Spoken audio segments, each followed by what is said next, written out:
मिनश्शैतानिर्रजीम बिस्मिल्लाहिर्रहमानिर्रहीम इज़ा ज़ुल्ज़िलतिल अर्दु ज़िल्ज़ालहा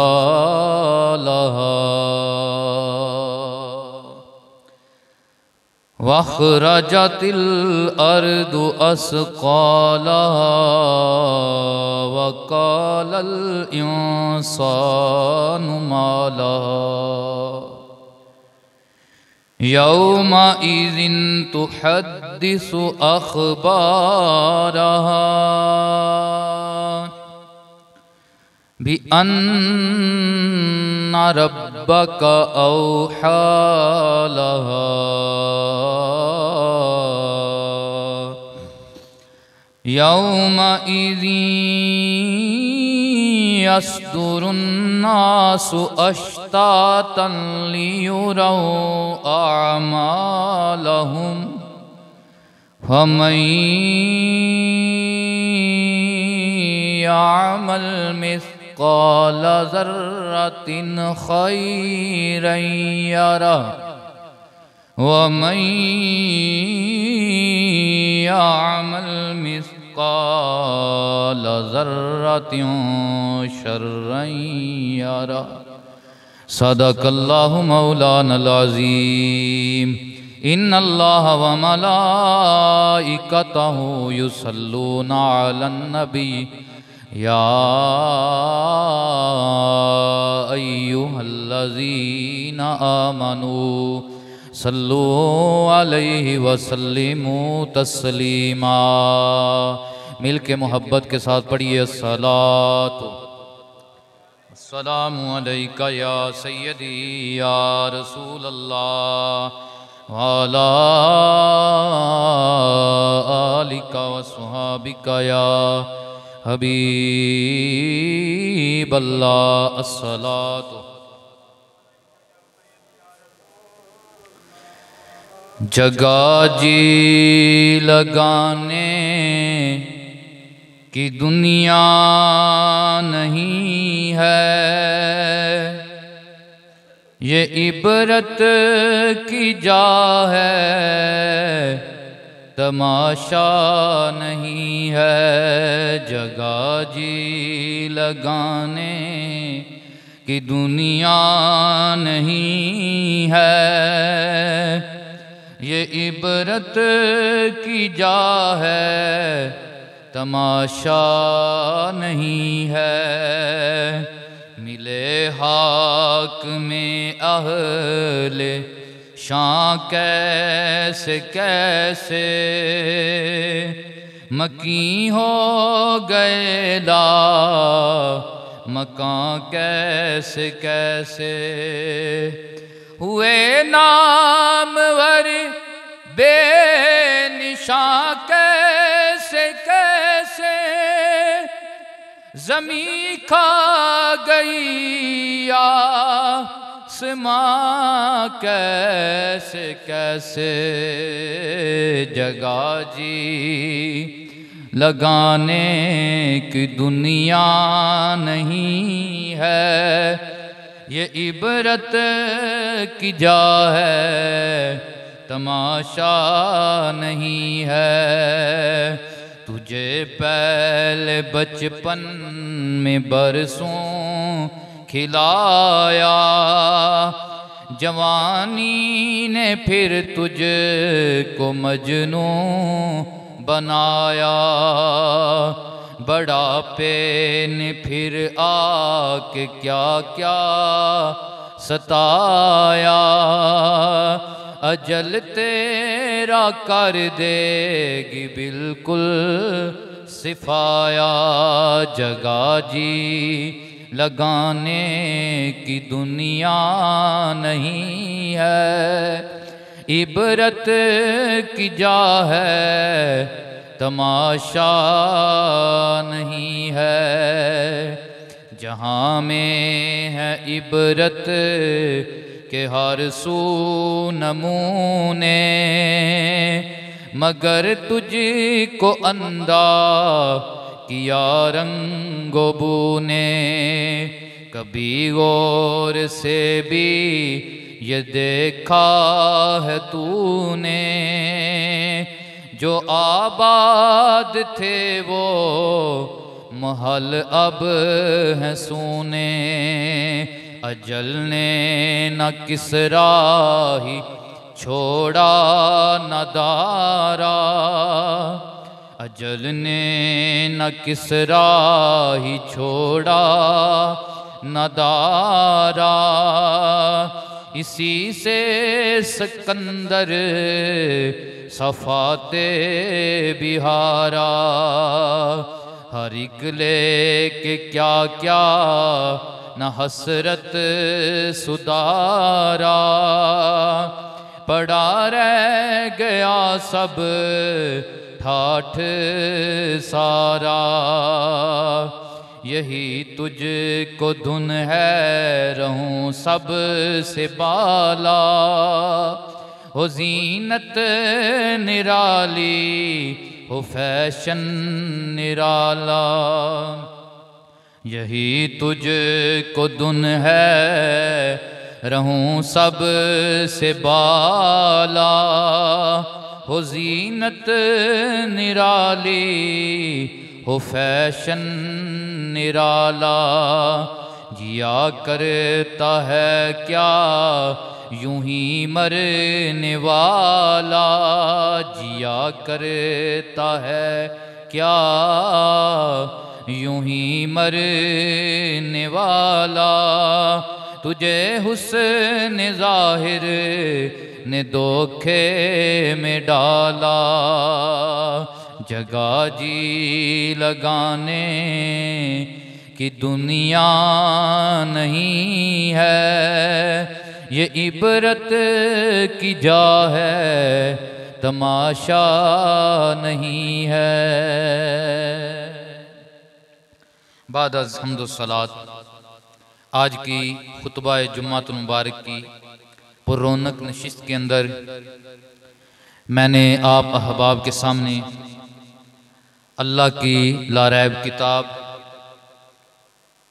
30वां पारा, उसमें से एक जामे सूरत जिसे सूरह ज़िलज़ाल भी कहते हैं, सूरह ज़लज़ला भी कहते हैं, उसके हवाले से मैंने आपके सामने चंद मारूज़ात पेश करनी है।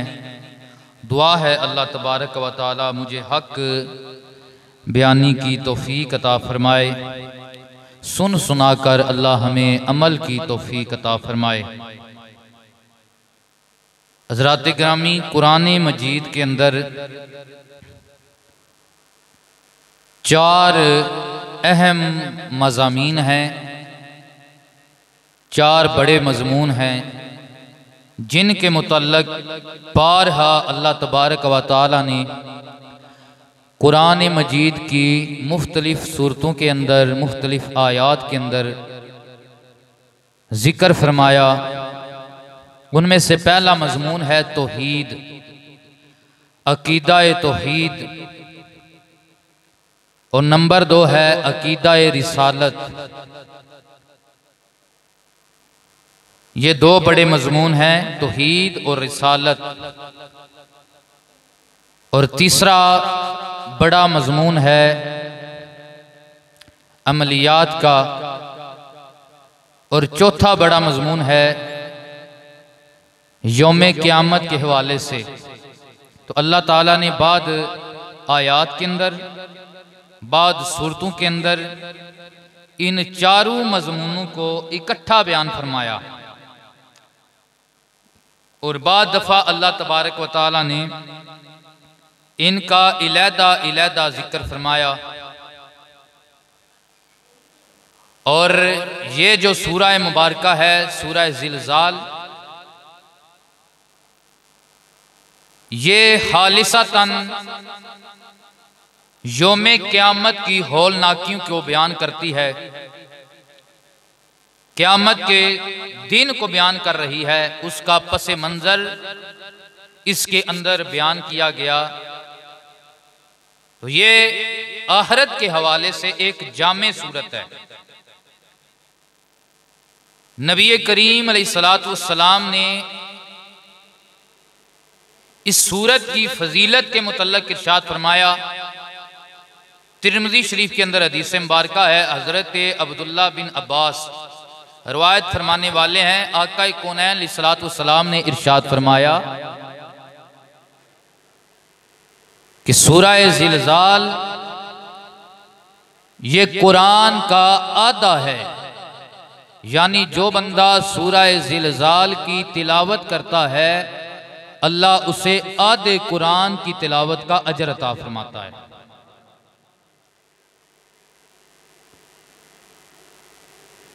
और एक हदीस मुबारका में है कि नबी पाक सल्लल्लाहु अलैहि वसल्लम ने सूरह ज़िलज़ाल के मुतल्लिक़ फरमाया कि ये कुरान का तिहाई है, तीसरा हिस्सा है। और ये सूरत कितनी जामे है।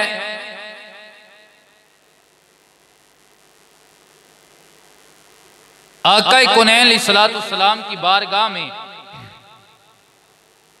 एक बूढ़े सहाबी हाज़िर हुए। अर्ज़ किया, या रसूल अल्लाह, या हबीब अल्लाह, मुझे कुछ सिखाइए, मुझे कुछ पढ़ाइए। तो नबी करीम अलैहिस्सलातु वस्सलाम ने उन्हें इरशाद फरमाया कि वो सूरतें जो अलीफ लाम रा से शुरू होती हैं वो 3 सूरतें पढ़ा करो। उन्होंने अर्ज किया, या रसूलल्लाह, या हबीब अल्लाह, मेरा दिल बुढ़ापे की वजह से सख्त हो चुका है, मेरी जुबान मोटी हो चुकी है, या रसूल अल्लाह मैं कमजोर हूं, तो मेरे अंदर ये सकत नहीं है कि ये मैं 3 बड़ी सूरतें पढ़ सकूं। तो आका कौनैन अलैहिस्सलातु वस्सलाम ने इरशाद फरमाया, फिर तुम ऐसे करो कि 3 वो सूरतें पढ़ो जिनकी शुरुआत हा मीम से होती है। तो बूढ़े सहाबी ने अर्ज किया, या रसूलल्लाह, या हबीब अल्लाह, मेरी जुबान चलती नहीं है, मेरा दिल सख्त हो चुका है, मैं कमजोर हूं, मैं लागर हूं, मुझे कुछ और सिखाइए। आका कौनैन अलैहिस्सलातु वस्सलाम ने फरमाया, फिर तुम वो 3 सूरतें पढ़ा करो जिनकी शुरुआत सब्बहा से होती है।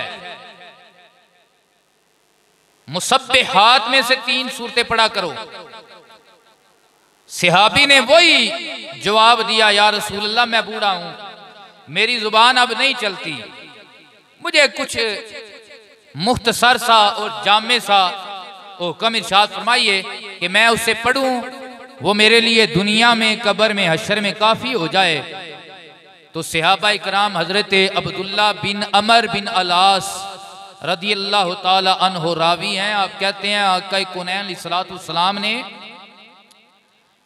उस बूढ़े सहाबी को सूरह ज़िलज़ाल की तिलावत करवाई, नबी पाक ने पढ़ाया और उस सहाबी ने पढ़ा। सूरह ज़िलज़ाल से जब फारिग हो गए तो सहाबी ने अर्ज की, या रसूलल्लाह, अल्लाह की कसम मैं अब इसके ऊपर कोई ना ज्यादा करूंगा ना इससे कम करूंगा, यानी या रसूलल्लाह, जो आपने मुझे ये सूरत सिखा दी है मैं इस पे डट के अमल करूंगा, इसे पढ़ता रहूंगा। ये कह रहे थे और नबी पाक की बारगाह से उठकर जा रहे थे तो मेरे आका ने इरशाद फरमाया, अफलाहर रुवैजल, अफलाहर रुवैजल।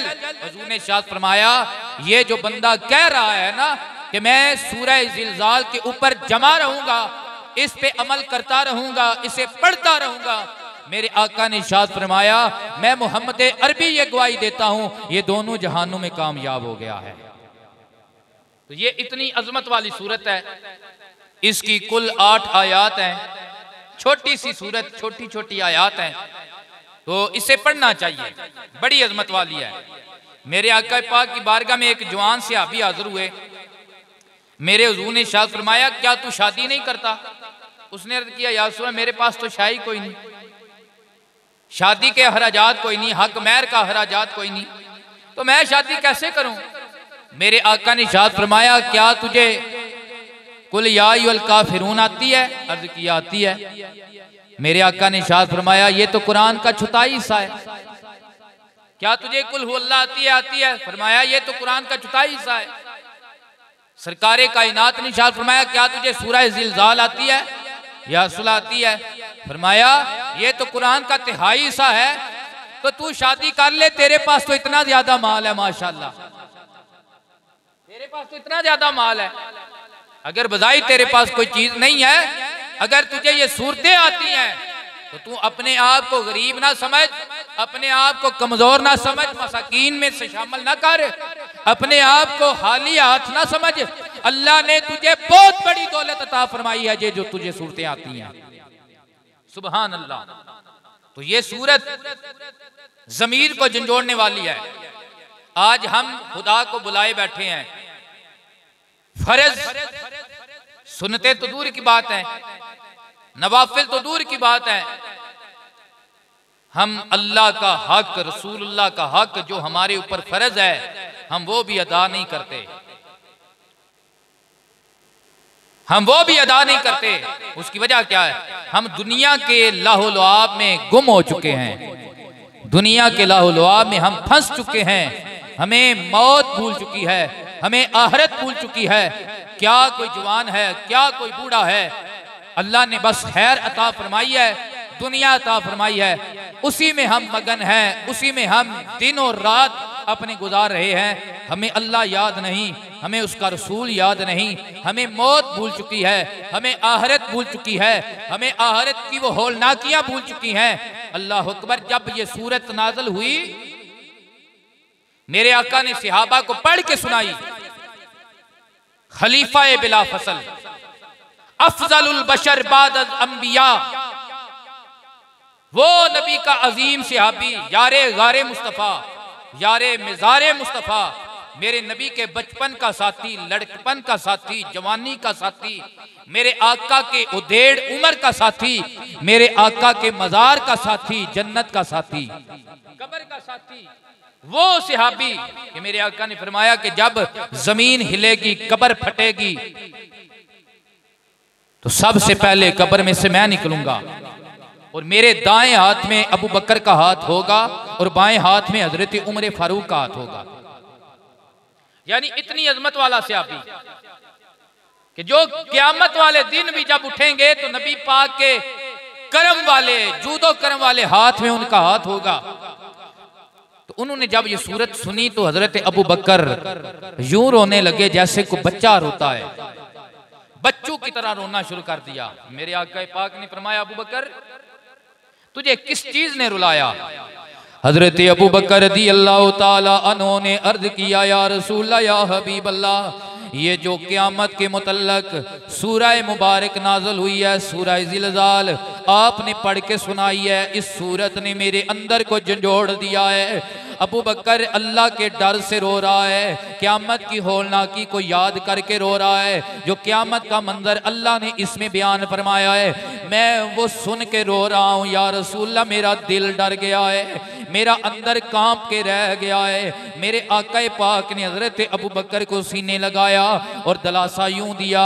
मेरे आका ने फरमाया, अगर सारे ही नेक बन जाएं, अल्लाह नेकोकारों को खत्म कर दाए और ऐसी कौम लाए जो गुनाहगारी करें, लेकिन गुनाहगारी के ऊपर फिर डटे ना रहें, अल्लाह की बारगाह में तौबा करें, अल्लाह उन्हें मुआफ करके जन्नत अता फरमा दे, अल्लाह उन्हें मुआफ करके जन्नत अता फरमा दे।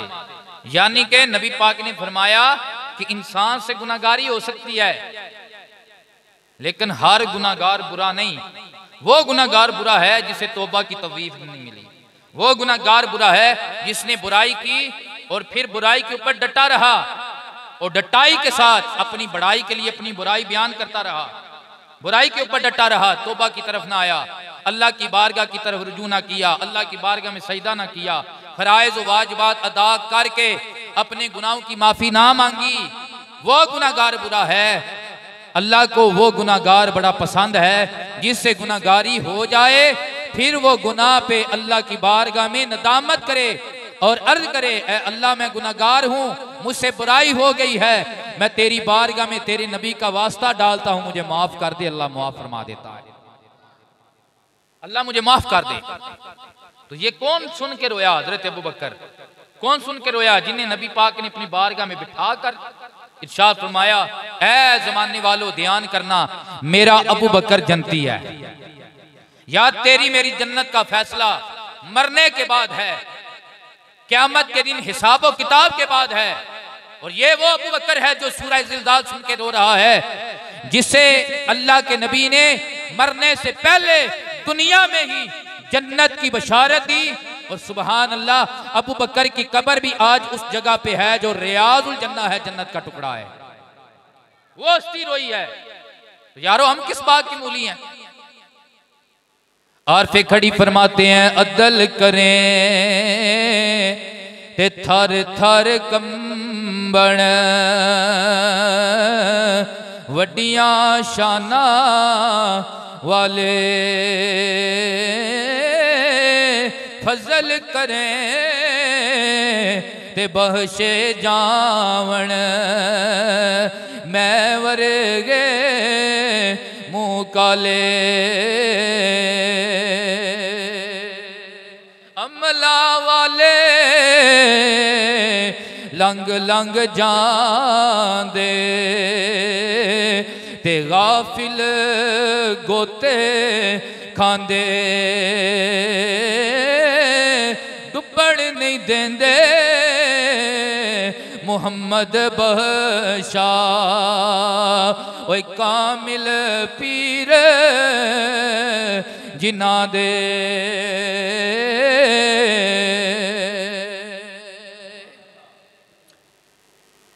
तो अपनी मौत को याद रखो और अपनी आखिरत की तैयारी करो, अल्लाह के फराइज अदा करो,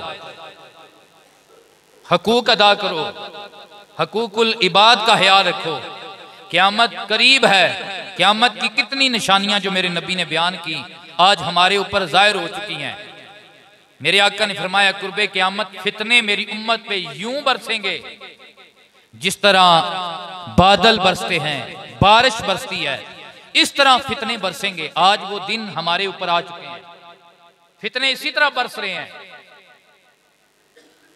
तो अपनी आखिरत की तैयारी करो, अपनी संगत अच्छी रखो, नेक लोगों के साथ अपना ताल्लुक कायम करो।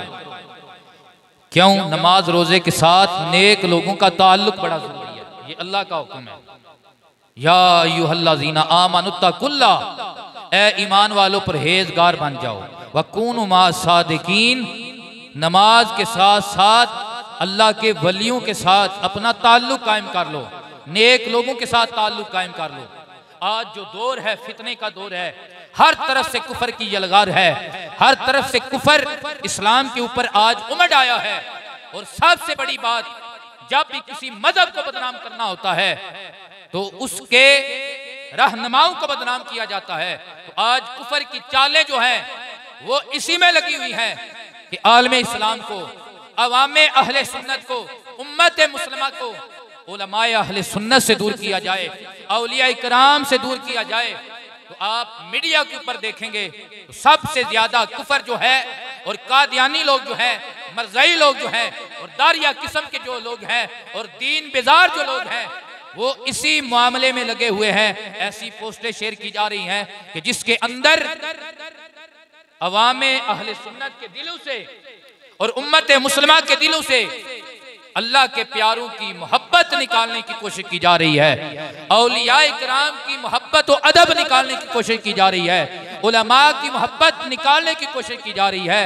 अल्लाह अकबर। मेरे पाक नबी के दीवानों, ये क़यामत का मंजर अल्लाह ने कुरान में बयान किया। हाल के कायनात इरशाद फरमाता है, इज़ा ज़ुलज़िलतिल अर्दु ज़िलज़ालहा, जब जमीन को पूरी तरह हिला के रख दिया जाएगा, जल्जला आएगा।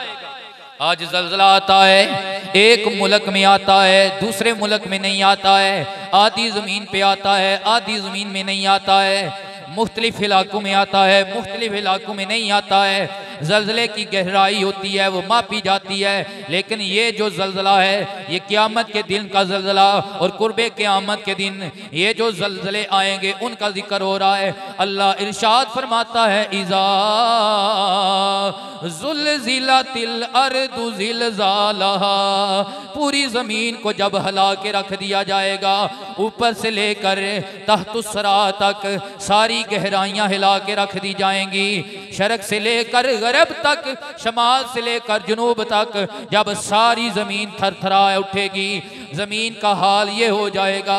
मेरे आका कुनैन अलैहिस्सलातु वस्सलाम के दीवानों, अल्लाह ने सूरतुल हज के अंदर ज़मीन के उस ज़ल्ज़ले का जिक्र किया है। अल्लाह इरशाद फरमाता है उस दिन ज़ल्ज़ला ऐसे आएगा कि पूरी ज़मीन हमवार कर दी जाएगी, पूरी ज़मीन ऐसे हमवार कर दी जाएगी। वो बड़े बड़े बंगले, वो ऊंचे ऊंचे मोहल्लात, वो बड़े बड़े पहाड़ सब ज़मीन के अंदर बोस कर दिए जाएंगे, मिलिया मेट कर दिए जाएंगे, हर चीज़ को मिटा दिया जाएगा, ज़मीन हमवार हो जाएगी, ज़मीन बिल्कुल सीधी हो जाएगी। ये अल्लाह तबारक व तआला बयान फरमा रहा है कि जिस ज़मीन के पीछे, जिस दुनिया के पीछे तूने अपने रब को बुलाया, नबी करीम अलैहिस्सलातु वस्सलाम के दीन को तूने पुष्ट की है, इस ज़मीन की हकीकत यह है वो ज़मीन जिसके ऊपर तू अपनी मलकियत जाहिर करता था, ये मरले मेरे हैं, ये मुरब्बे मेरे हैं। इज़ा ज़ुलज़िलतिल अर्दु ज़िलज़ालहा, जब अल्लाह के हुक्म पे सारी ज़मीन हिला दी जाएगी, उस वक़्त हर मालदार को, ज़मींदार को समझ आएगी इस पे बादशाही हमारी नहीं है, मलकियत हमारी नहीं है, बल्कि इस पे हकीकी बादशाही है तो रब्बे मोहम्मद की है, अल्लाह की बादशाही है। जब ज़ल्ज़ला आएगा, अल्लाह अकबर, तो अल्लाह ने इरशाद फरमाया वहराजातिल अर्दु अस्कालहा, जमीन अपने खजाने बाहर उगल देगी, जमीन अपना बोझ, अस्काल शिकल से है, जमीन अपना बोझ बाहर निकाल देगी। यहां बोझ का लफ्ज बोला गया अस्कालहा, तो मुफस्सिरीन इकराम फरमाते हैं इससे मुराद मुर्दे भी हैं, वो इंसान जो जमीन में दफन होंगे, इससे मुराद वो भी हैं, क्योंकि इंसान भी जमीन के ऊपर भी बोझ है, जमीन के अंदर भी बोझ है। इंसान और जिन को सकलैन कहा जाता है, यह सकलैन शिकल से है, जिसका मन है बोझ, दो बोझ वाली कौमें जिन्हें जमीन के ऊपर बोझ कहा गया। तो अल्लाह इरशाद फरमाता है वखराजातिल अर्दु अस्कालहा,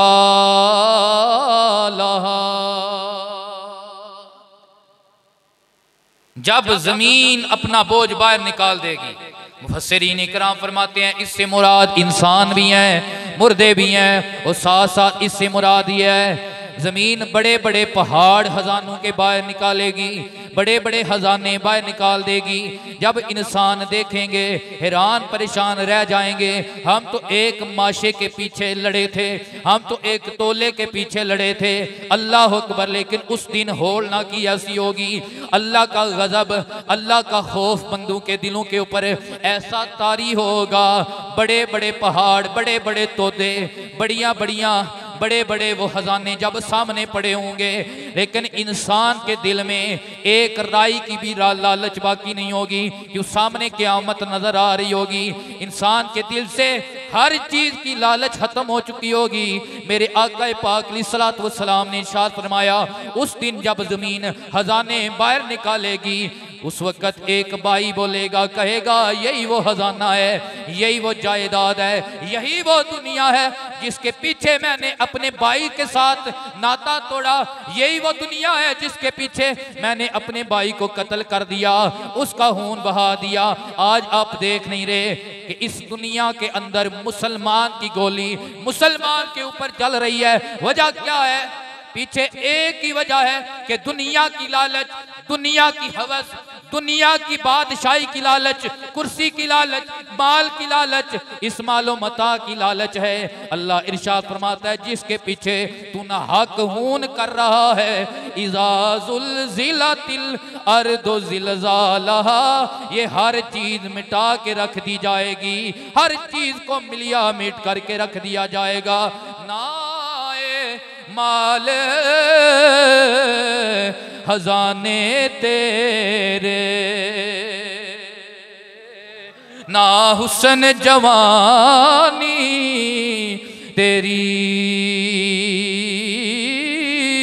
जिस दा माल उसे ले जाना, तेनू आएवें हिरस वदेरी, पराई शैदा ओए मान की करना, ना तेरी ते ना मेरी, सब कुछ छड़ छड़ा के थे असा जावड़ना विच तेरी।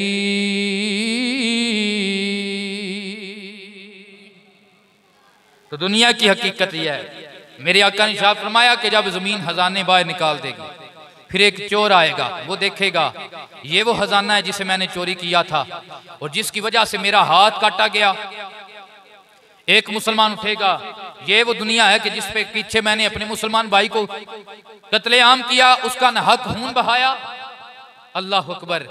तो उन्हें उस वक्त ही अपनी नदामत जाहिर हो जाएगी कि हमने जो किया बहुत गलत किया, हमने जो किया बहुत गलत किया, हसारा उठाया। हाल के कायनात इरशाद फरमाता है वकालल इंसानु मालहा। अल्लाह इरशाद फरमाता है जब बंदा जमीन की ये हालत देखेगा, क़यामत की ये होलनाकी देखेगा, तो बंदा कहेगा ए जमीन तुझे क्या हो गया। वकालल इंसानु मालहा, इस जमीन को क्या हो गया। यौमा इज़िन तुहद्दिसु अखबारहा।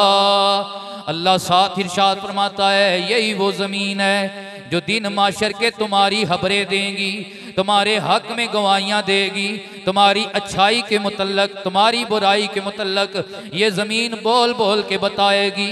ए अल्लाह करीम, ये वो बंदा है जिसने मेरे ऊपर फला गुनाह किया, ये वो बंदा है जिसने मेरे ऊपर न हक कत्ले आम किया, ये वो बंदा है जिसने मेरी छाती पे खड़े होकर झूठ बोला, कम तोला, ये वो बंदा है जिसने मेरी छाती के ऊपर खड़े होकर किसी को धोखा दिया था, ये वो बंदा है जिसने जुल्म किया, और ये वो बंदा है जिसने मेरी छाती के ऊपर बैठकर तेरा जिक्र किया था, तेरे हबीब का जिक्र किया था।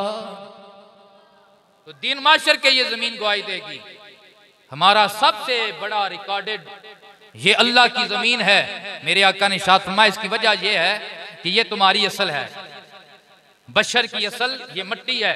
अल्लाह ने तुम्हें मट्टी से पैदा किया है, तो ये मट्टी तुम्हारे हक में गवाही देगी। अगर कोई बुराई करता है तो उसकी गवाही देगी, अगर कोई अच्छाई करता है तो उसकी गवाही देगी। यारो आओ आज अल्लाह के दीन की तरफ अपनी तवज्जो करें।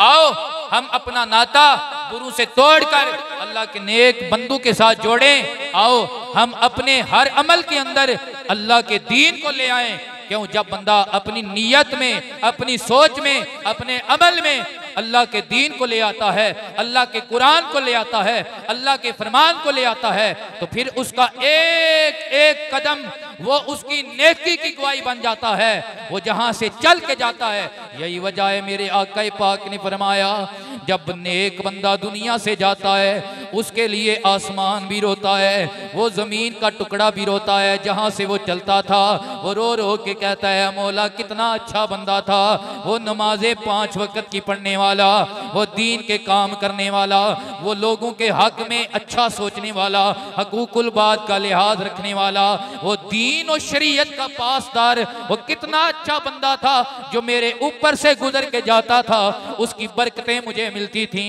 आज दुनिया से चला गया। इसी तरह जब बदबख्त दुनिया से जाता है, गुनाहगार दुनिया से जाता है, जमीन खुशी मनाती है। अल्लाह का कुरान भी कहता है जब काफिर मरता है उसके ऊपर ना आसमान रोता है ना जमीन रोती है, बल्कि जमीन भी खुश होती है। ए अल्लाह तेरा शुक्र है, इतना गंदा बंदा मेरे ऊपर चलता था, उसका बोझ मेरे ऊपर था। और जो नेक बंदा होता है, जब बंदे जमीन के ऊपर चलता है, जमीन भी खुश होती है, जमीन भी बरकतें लेती है। जब दुनिया से चला जाता है वही जमीन रोती है, उस बंदे को याद करके गवाही बन जाएगी। अल्लाह अकबर। मेरे आका ने इरशाद फरमाया, दो पहाड़ आपस में मुकालमा करते हैं। एक पहाड़ दूसरे को कहता है बता तेरे ऊपर कोई नेक आया? वो कहता है मेरे ऊपर तो आज बदबख्त ही आए हैं, मैं तो अपनी किस्मत पे रो रहा हूँ। मेरे ऊपर आज बैठे थे वो दीन को पुष्ट करने वाले, वो सिर्फ दुनिया की बातों में अपना वक्त जाया करने वाले, वो गुनाहगार मेरे ऊपर बैठा था।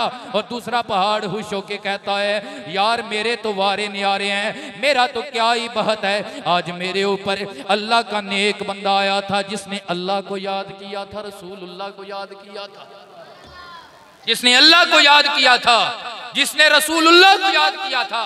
तो ये हदीस हमें ये सबक देती है कि ये जमीन हमारे लिए सबसे बड़ी गवाह है।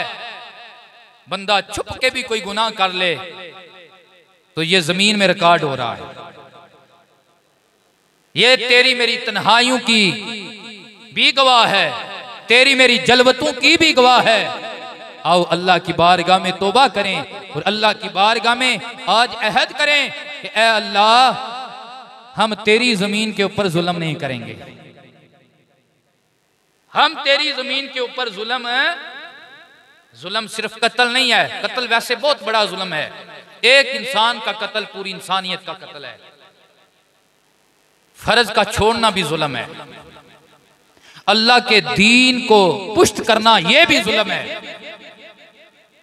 अहकामाते इलाहिया उनका लिहाज ना रखना यह भी जुल्म है, जुल्म ज्यादती है। अल्लाह अकबर। आज हम ये अहद करेंगे कि अल्लाह हम तेरी जमीन को गवाह बनाएंगे, ये जमीन गवाही देगी ये तेरा नेक बंदा है, ये जमीन गवाही देगी ये तेरा नेक बंदा है।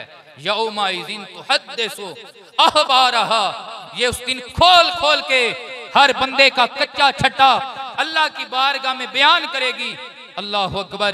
बिअन्ना रब्बका औहा लहा, क्यों करेगी? क्योंकि इसे अल्लाह का हुक्म होगा, इसे अल्लाह का हुक्म होगा। यौमाइज़िन यस्दुरुन्नासु अश्ताता,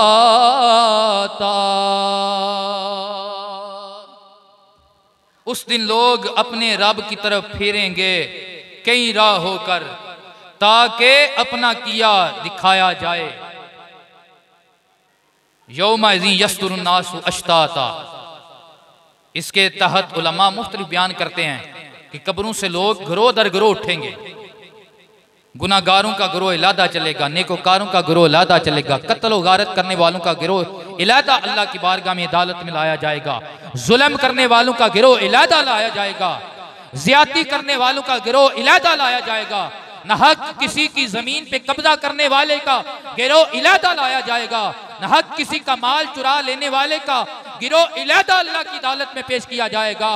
और वो जो नेक होंगे जिन्होंने अल्लाह और उसके रसूल के अहकामात की पाबंदी की होगी, उन नेकोकारों का गिरोह अल्लाह की अदालत में इलादा लाया जाएगा, ताकि वो अपने किए दरे का आज अल्लाह की बारगाह से देख लें कि उन्होंने क्या किया।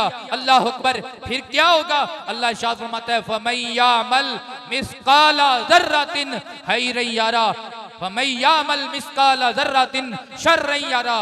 यार तेरे मेरे पल्ले तो छोटी भी नेकी नहीं है, तेरे मेरे पल्ले तो छोटा छोटा गुनाह नहीं, बड़े बड़े गुनाह हैं। और अल्लाह का कुरान क्या कहता है?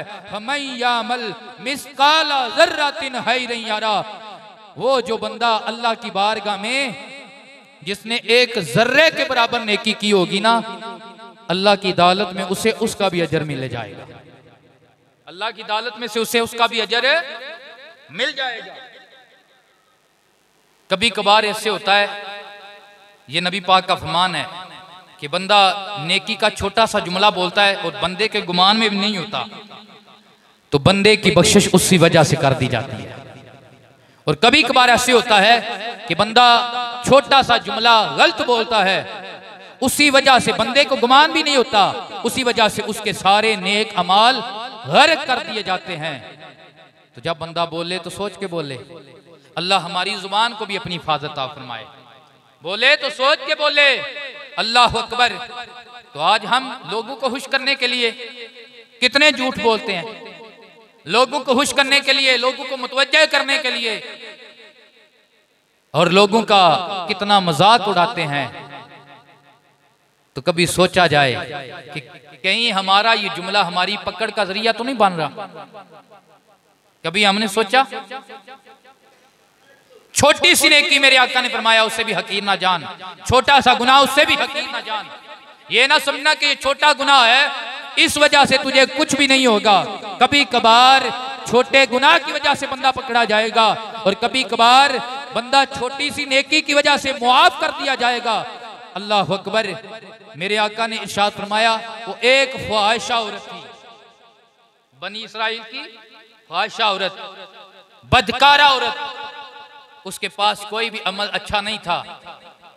लेकिन क्या हुआ, एक दिन कुएं पे पानी पीने आई, क्या देखा कुत्ता मर रहा है, प्यास की वजह से उसकी जुबान बाहर निकली हुई है।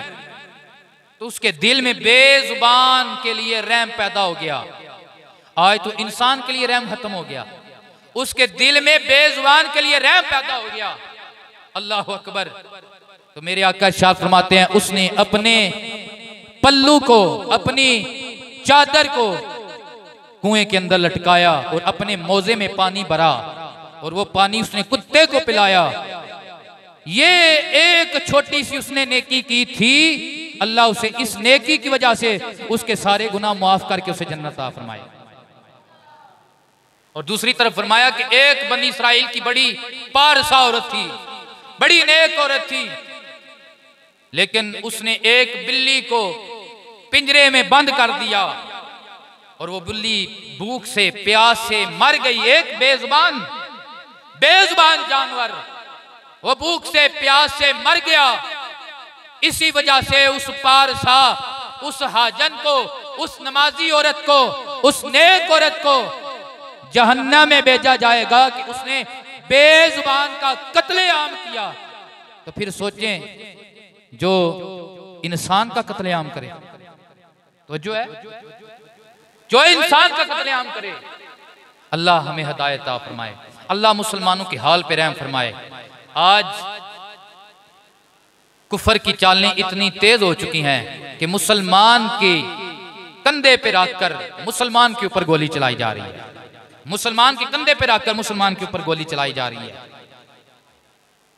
और फिर हक भी बोलने नहीं दिया जा रहा, इस कदर हक की आवाज को दबाया जा रहा है, खत्म किया जा रहा है। तो यारो, जिसने हक बोलना है उसने भी मर जाना है, जिसने हक नहीं बोलना उसने भी मर जाना है। बात दो टोक है, गिद्दड़ भी मर जाते ने तो शेर भी मर जाते ने। लेकिन बात यह है कि अल्लाह की अदालत में जवाब जरूर देना है कि तूने हक का साथ दिया या बातिल का साथ दिया। कम अज कम तेरे दिल में जालिमों के मुतल्लक नफरत पैदा हुई या मोहब्बत पैदा हुई? किस सफ में तू खड़ा था? मेरे आका की मुस्नदे इमाम अहमद बिन हंबल के अंदर हदीस मुबारका है, हुजूर ने फरमाया कुर्बे क़यामत ऐसे हुक्मरान आएंगे जो जुल्म करेंगे और झूठ बोलेंगे, जो उनका साथ देगा लईसा मिन्ना, वो हम में से नहीं होगा। और ऐसे बदबख्त लोगों को जब हौज़े कौसर पे लाया जाएगा तो फिर उन्हें मेरे हौज़े कौसर से धुदकार दिया जाएगा, हौज़े कौसर से पानी नहीं मिलेगा। और दूसरी तरफ वो लोग जो ऐसे बदबख्त हुक्मरानों के पास नहीं जाएंगे, उनके हक में आवाज नहीं उठाएंगे, उनसे अवॉइड करेंगे, पीछे हट जाएंगे। मेरे आका ने इरशाद फरमाया मैं उनमें से हूं, वो मुझ में से हैं, और मैं कमली वाला उन्हें ये बशारत देता हूं दिन माशर के उन्हें हौज़े कौसर पे पेश किया जाएगा। मैं कमली वाला उन्हें जामे कौसर बार बार के पिलाऊंगा, मैं कमली वाला उन्हें जामे कौसर बार बार के पिलाऊंगा। वक्त कड़ा आ चुका है, अहले हक के ऊपर। अभी इतना नहीं, अभी आगे वो भी आ रहा है वक्त। मेरे आका ने फरमाया कि हक वालों के ऊपर इतना वक्त क़यामत के नजदीक खड़ा आ जाएगा, और ये हमारे हक होने की दलील है। बालों कहते हैं ना हम सही हैं, हम सही हैं। आज आप तजजिया कर रहे हैं कि पूरा कुफर अहले सुन्नत के खिलाफ खड़ा हो गया, कादियानी अहले सुन्नत के खिलाफ खड़े हो गए हैं, यहूदी अहले सुन्नत के खिलाफ खड़े हो गए हैं। नेतन्याहू की तकरीर लाइव दिखाई गई और उसने उसके अंदर भी ये खुशी का इज़हार किया कि तुमने बर वक्त, बड़े अच्छे वक्त में, आधी रात में मुसलमानों के ऊपर जो जुल्म ढाए हैं मरीद के अंदर, ये तुमने बड़ा अच्छा कारनामा संजाम दिया।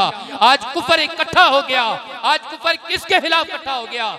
अहले सुन्नत के खिलाफ इकट्ठा हो गया। और ये हक की दलील है कि मेरे नबी ने फरमाया कुर्बे क़यामत हक वालों के ऊपर मसाइब आएंगे और इस कदर आएंगे कि हक वाले अर्ज करेंगे, ऐ अल्लाह ये जो कब्र में लेटा है ये बाहर निकल आए, मैं कब्र में चला जाऊं।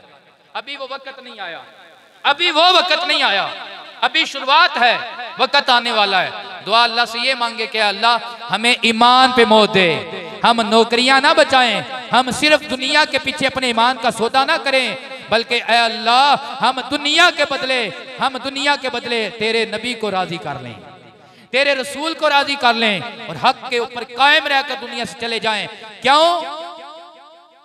हक वाला भी दुनिया से चला जाना है, बातिल वाला भी चला जाना है। अल्लाह की बारगाह में सुरहरू वो होगा मन आत अल्लाह बिक़ल्बिन सलीम, जो ईमान वाला दिल, तस्लीम वाला दिल लेकर आएगा। ऐ अल्लाह बड़े बड़े पहाड़ गिराए गए, हमसे हमारे बीवी बच्चे छीन लिए गए, हमसे हमारे भाई छीन लिए गए, हमारे सामने हमारे बच्चों के ऊपर कत्ल गारत ढाई गई, हमारे भाइयों के ऊपर कत्ल गारत ढाई गई। ऐ अल्लाह इतना औखा मरहला आया था, फिर भी हमने या तेरा नाम लिया था या तेरे रसूल का नाम लिया था, फिर भी हमने तेरे दीन की बात की थी। मर तो जाना था, मर सारे गए हैं, लेकिन ऐ अल्लाह हम तेरी बारगाह में वो बुज़दिल बेवफा नहीं आए हैं, हम वो आए हैं जिनने सब कुछ तेरे नबी के नाम पे लौटाया है। अल्लाह से इस्तिकामत की दुआ मांगे, हम इंतशार वाले नहीं। और हम ये सबक देना चाहते हैं, आपको समझाना चाहते हैं, क्योंकि आज ऐसा माहौल पैदा कर दिया गया है कि जी ये मौलवी जो है ये इंतशारी है, ये फिसादी है। मुल्क पाकिस्तान को बनाने वाले अहले सुन्नत के उलमा, अहले सुन्नत के पीर, आज अगर आप तारीख पढ़ के देखें, सही तारीख पढ़ के देखें, तो इस बड़े सगीर के अंदर हमेशा मुसलमानों के लिए जो पावरफुल और इस्लाम के लिए जो आवाज उठाई है वो अहले सुन्नत ने उठाई है। गोरे के खिलाफ सबसे पहले जो फतवा देने वाले थे जिहाद का, वो सैयद कफायत अली काफी थे, जिनके जिस्म के ऊपर स्त्रियां फेरी गईं। सैयद कफायत अली रोए नहीं थे। जब स्त्रियां फेर के गोरे बाहर निकले थे तो फिर मेरे आका बनस्से नफीस तशरीफ लाए, हुजूर ने दीदार करवाया। सैयद कफायत अली ने जब नाना जान को देखा तो फिर रोए।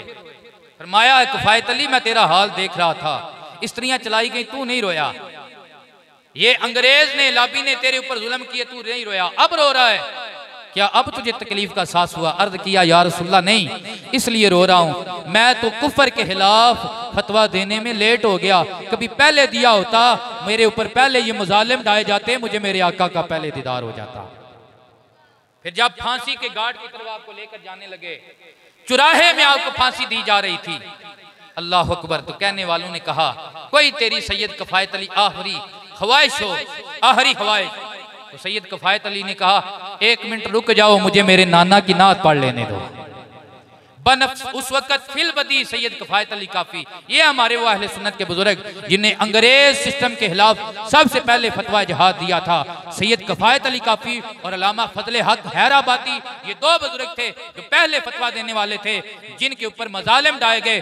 अल्लाह अकबर, सैयद कफायत अली काफी जब आपको फांसी की तरफ लेकर जा रहे थे, चुराहे में सामने फांसी का फंदा था, फिल बदी सैयद कफायत अली काफी ने अपने नाना की नात बोली थी, मोहब्बत से कहें सुबहान अल्लाह, वो क्या नात थी? आप कहते हैं कोई गुल बाकी रहेगा ना चमन रह जाएगा, बस रसूलुल्लाह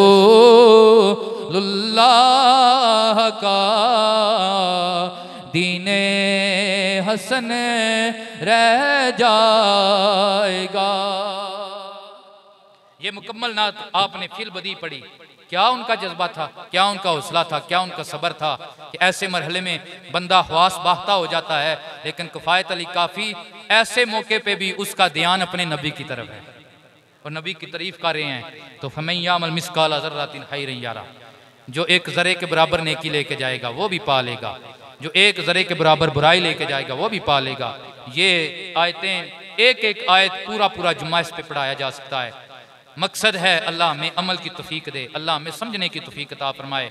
और ये जो ज़िलज़ाल क़यामत का होलनाकी वाला दिन है कि अल्लाह का कुरान कहता है कि उस दिन औरतें अपना हमल गिरा देंगी, जवान बूढ़े हो जाएंगे, ऐसा होलनाक दिन होगा। अल्लाह हमें वो भी याद रखने की तौफीक दे। जब क़यामत को याद रखेंगे तो फिर अल्लाह क्या दीन पे कायम रहने की तौफीक अता फरमाएगा। जब नज़र सिर्फ दुनिया बचाने की तरफ होगी तो फिर ईमान अब खतरे में है, ईमान अब खतरे में है। ईमान बचा लो, मोमिन की सबसे बड़ी मिरास ईमान है, ना दौलत है, ये फ़ानी है, सब कुछ यहाँ पे छोड़ के चले जाना है। अल्लाह की बारगाह में अगर सुरखरुई मिलनी है तो वो ईमान की दौलत है, हुजूर की मोहब्बत है, वो दीन से प्यार है। अल्लाह हमें अमल की तौफीक अता फरमाए। व आखिर दावाना अनिल हम्दुलिल्लाहि रब्बिल आलमीन।